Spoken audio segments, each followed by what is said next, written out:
Maraming nagkanda utang-utang at maaaring may mga relasyon din. Kasi yung kalokohan nga pinopromote eh. What more pa kaya yung kabutihan? So, kailangan tayo magdesisyon kung saan tayo papanig. Sa good ba o sa evil? Yan. Good morning guys. Ako nga pala si Daisy Street. Dito po ako sa Alberta, Canada.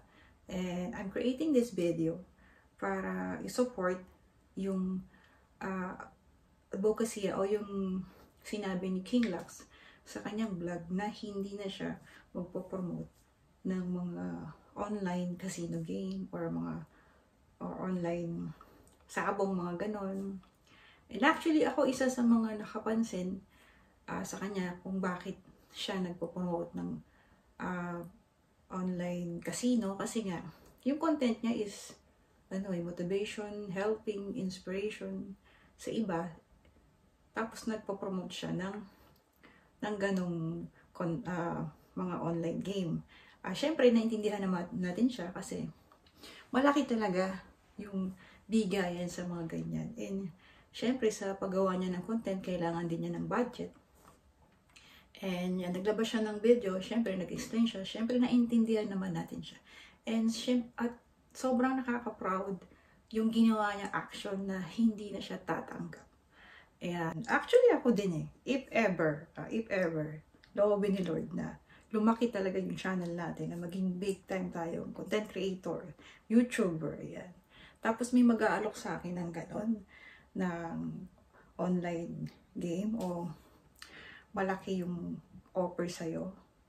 Hindi talaga. Hindi talaga. So, kahit million pa yan, kahit trillion, billion pa yan, so, hindi mababayaran. Hindi mababayaran yung ating prinsipyo pagdating dyan. Kasi yung pagsunod natin sa Diyos ay hindi pakitang tao lang. So, kailangan isabuhay natin. So, kahit na sumikat na tayo, malaki na yung kita natin, wag tayo masisilaw sa alok ng mundong ito. Yung pera, yung kasikatan, nandyan lang yan eh.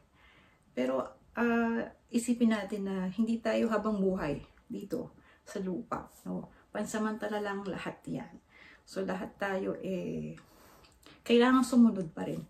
Kasi nga, yun nga nabanggit ni Kuya. Ayan, panoorin natin ito. Yung kanyang sinabi. Alam naman natin yung epekto ng online sugal. Gaya dati, nung nauso yung online sabong, maraming nalulong. Mas lumala nga ngayon dahil lahat ay pwede nang tumaya, ultimo mga bata.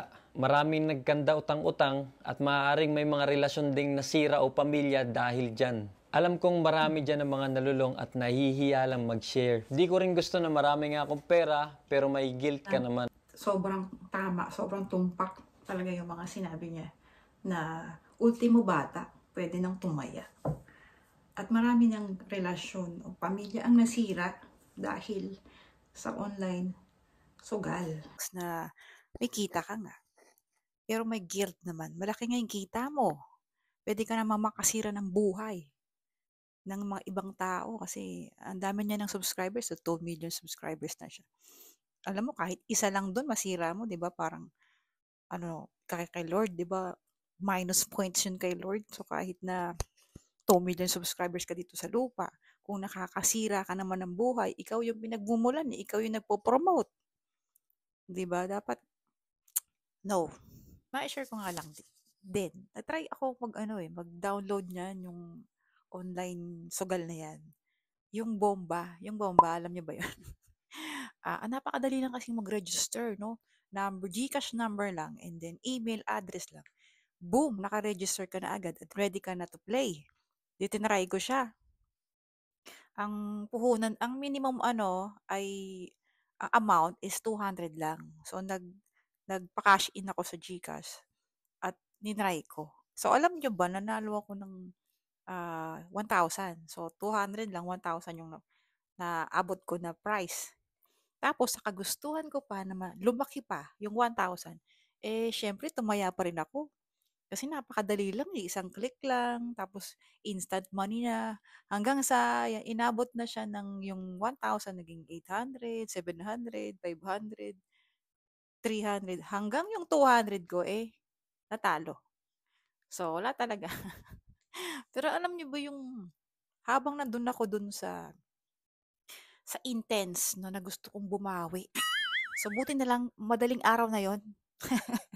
So wala, parang tinatamad na rin ako lumabas para magpa-cash in ba. And buti na lang wala pa akong ano noon, yung online banking. Siguro kung meron naubos. Yung ano ba, yung spirit na nakakaudyok na gawin mo yun kasi gusto mong bumawi dahil instant pera, ganun. Grabe.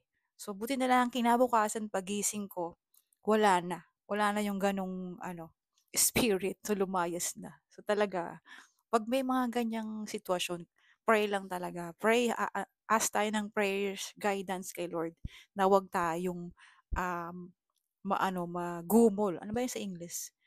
Mapunta sa ganyang bisyo. It's very bad. Sa panahon natin ngayon kasi, we're in the last days na. Hindi ko naman sinasabing last days na sa tao.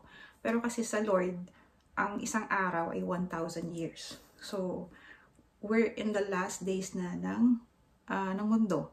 Kasi andyan na yung mga signs. So, ayan, yung social media ay ginagamit ng good and evil.